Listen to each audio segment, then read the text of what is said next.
Hello everybody, I'm Melissa and welcome back to Book Bar and welcome to my favorite video to film.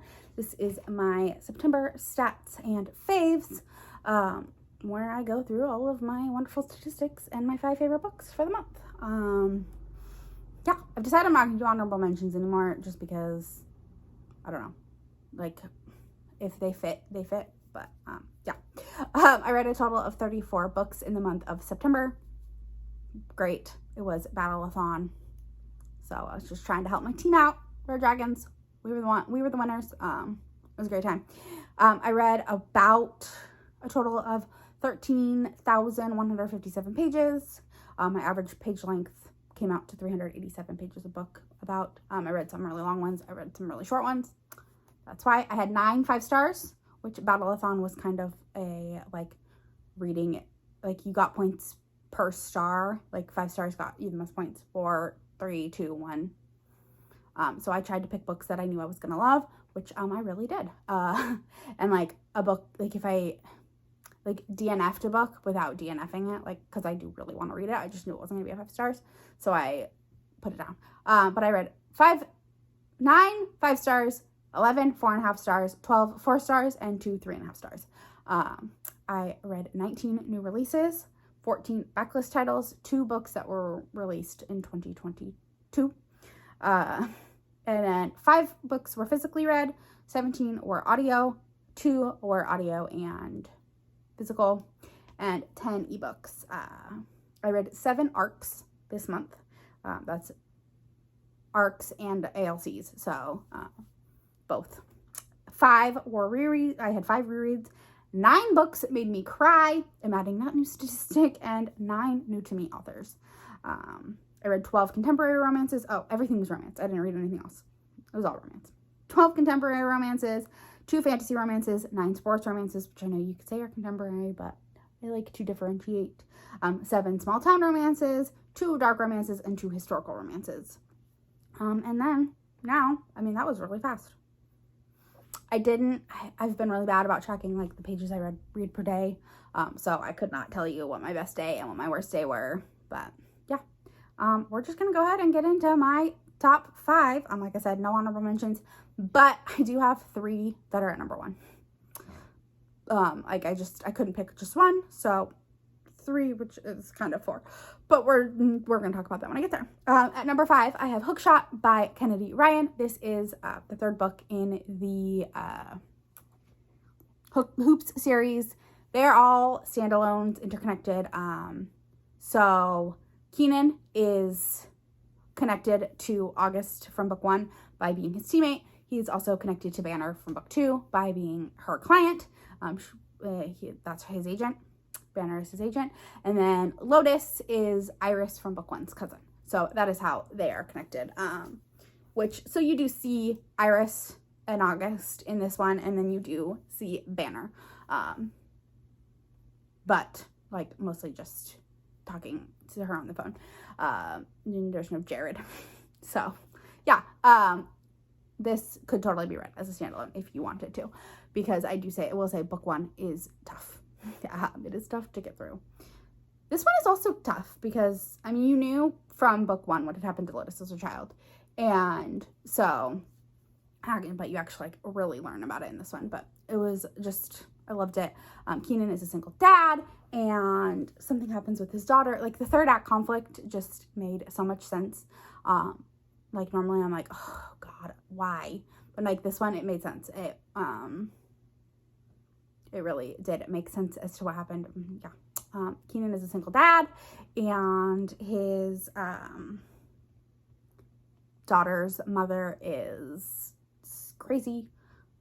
But yeah, I gave it 5 stars, of course. Then my number 4 is Beneath the Ice by L.A. Cotton. This was one of the ALCs I had. This is the 3rd book in the Lakeshore U series. This is Connor and Ella. It's a relationship in trouble. This has been my favorite. Again, all could be read as standalones. They do kind of take place at like the same timeline as book 2. Like, because Mason and Harper aren't together yet at the beginning of this one. So you do know. So it's like takes place at like the same time. like a little bit different, but yeah. I loved this. It made me cry. I give 5 stars. I adored it. Relationship in Trouble, and yeah, it was beautiful. 5 stars. Then coming in at number 1, like the next 3 could all be like, I just put it in alphabetical order basically.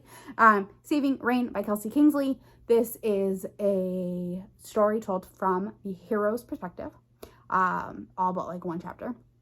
The hero's name is Soldier, which is kind of a weird name, but it's fine. It's all told from his perspective, and it's tragic what happens to him. Like, he's an ex-con. So the first part of the book is told like from when he's a little, like the first chat. Well, so the prologue is told from his mom's perspective, and like then it's like when he's 6, when he's 8, when he's 13, when he's 15, when he's 18, like different stages of his life. And when he was, I think he was 18, he saved a girl named Rain. Weird named characters, but that's okay. He saved a girl named Rain from being assaulted by a creepy man.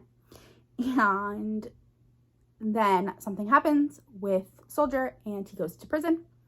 And he's in prison for like 10 years. Something like that. Maybe longer. I don't even remember. But he's like 30 something when he gets out. So he might have been even longer. And then he goes and starts over in this small town, and he happens to live next door to Rain, the girl that he saved.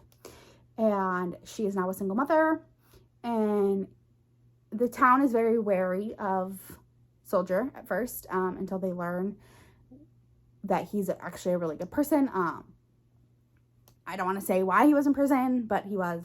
But yeah, I gave it 5 stars. I adored it so much. I cried. I loved it. It's not going to be a book for everyone, I will say that, but I had a great time with it. I gave 5 stars. Then the next book is one I actually do own. Forget Me Not by Julie Soto. This is just absolutely beautiful. This is Amma and Elliot, and it is told in 2 timelines. It is a second chance. I just adored it so much. There's tons of weddings. There's fun floral talk. Like, I had a great time. I loved it so much. Then the number 1 is 2 books. Is a 2 for 1.